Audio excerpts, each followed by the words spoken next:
बिस्मिल्लाहिर्रहमानिर्रहीम। आदाब नाजरीन। 19 मई को 7 रियासतों में 49 पार्लिमानी हलकों में वोट डाले जाएंगे। ये 7वां और आखिरी मरहला है।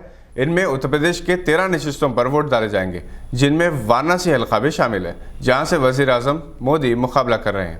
इंतखाबी नताइज का 23 मई को ऐलान होगा और इससे पहले ही अपोजिशन जमातें गैर बीजेपी हुकूमत की तश्मील के लिए आपसी इत्तेहाद के लिए कोशां हैं। इस वक्त अपोजिशन का एक ही मकसद है, बीजेपी को इक़्तिदार से हटाना, मगर खुद अपोजिशन मुत्तहिद नहीं है। महागठबंधन फेडरल फ्रंट अपने अपने तौर पर ताकत के मुजाहरे में मसरूफ़ है और इस वक्त कौमी सतह पर आंध्र प्रदेश के वज़ीर आला चंद्रबाबू नायडू और तेलंगाना के चीफ मिनिस्टर KCR अपने अपने तौर पर किंग मेकर का रोल अदा करना चाहते हैं। अभी तक चंद्रबाबू नायडू किसी हद तक कौमी सतह पर कामयाब रहे। इन्होंने राहुल गांधी से मुलाकात की और फिर केजरीवाल से, ताकि बीजेपी को इक़्तिदार से हटाने के लिए अपोजिशन इत्तेहाद को यकीनी बनाया जा सके। वो मायावती, नवीन पटनायक, स्टालिन और अखिलेश यादव से भी मुलाकात कर चुके हैं। इन्होंने ये भी कहा कि अगर KCR भी इस इत्तेहाद में शामिल हो जाएंगे तो बेहतर होगा। KCR चंद्रबाबू नायडू के दरमियान सियासी इख्तलाफात नए नहीं हैं। चंद्रबाबू नायडू बुनियादी तौर पर कांग्रेसी हैं। वो उम्र में KCR से 4 साल बड़े हैं। चंद्रबाबू नायडू ने यूथ कांग्रेस की हैसियत से 1975 में अपने सियासी करियर का आगाज़ किया था। 1978 में TN जया की हुकूमत में 28 साल की उम्र में कैबिनेट में शामिल हुए थे। 1980 में वजीर फिल्म और सिनेमाटोग्राफी की हैसियत से उस वक्त के मशहूर Telugu film star NT Rama Rao से इनकी मुलाकात हुई थी। ये कुर्बत इतनी बड़ी कि वो इनके दामाद बन गए और 1982 में तेलुगु देशम पार्टी के क़याम में इनका अहम रोल रहा। इन्होंने NTR का तख्ता भी उल्टा और 1995 से वो तेलुगु देशम के कौमी सदर हैं। NT रामाराव ने आंध्र प्रदेश के चीफ मिनिस्टर के साथ साथ कौमी सियासत में भी अहम रोल अदा किया और गैर कांग्रेसी हुकूमत की तश्कील में इनका बड़ा अहम रोल रहा। KCR के सियासी करियर का आगाज़ भी कांग्रेस से हुआ। बाद में वो तेलुगु देशम से वाबस्ता हुए, वजीर रहे और डिप्टी स्पीकर भी। तेलंगाना के मसले पर TDP से अलग हुए और TRS की बुनियाद डाली।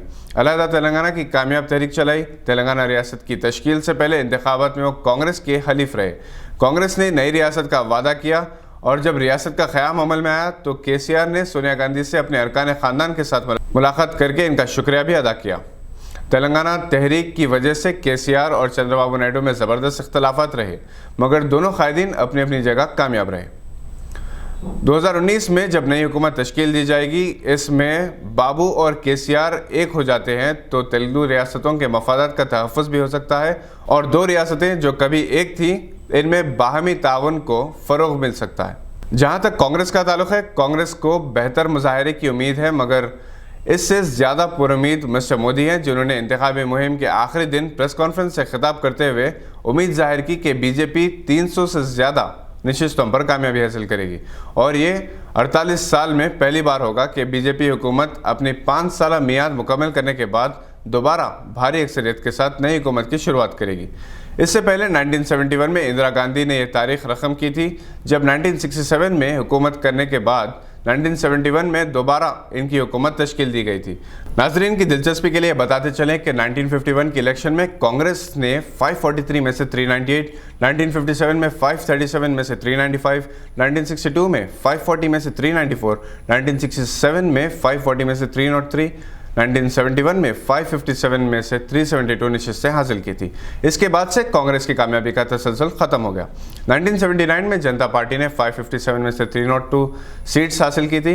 1980 में कांग्रेस ने दोबारा कामयाबी हासिल करते हुए 566 में 377 और 1984 में 567 में से 426 सीट्स हासिल की थी। 1989 में कांग्रेस को 534 में से 195 सीट्स मिले थे। राजीव गांधी ने कांग्रेस की जानिब से तश्कील हुकूमत का दावा नहीं किया। जनता दल ने VP सिंह की क़यादत में हुकूमत तश्कील दी, जिसकी उम्र सिर्फ 2 साल रही। 1991 में इलेक्शन हुए तो कांग्रेस 252 सीट्स लेकर दोबारा इख्तिदार पर आई। 1996 में BJP ने 163 सीट्स हासिल किए।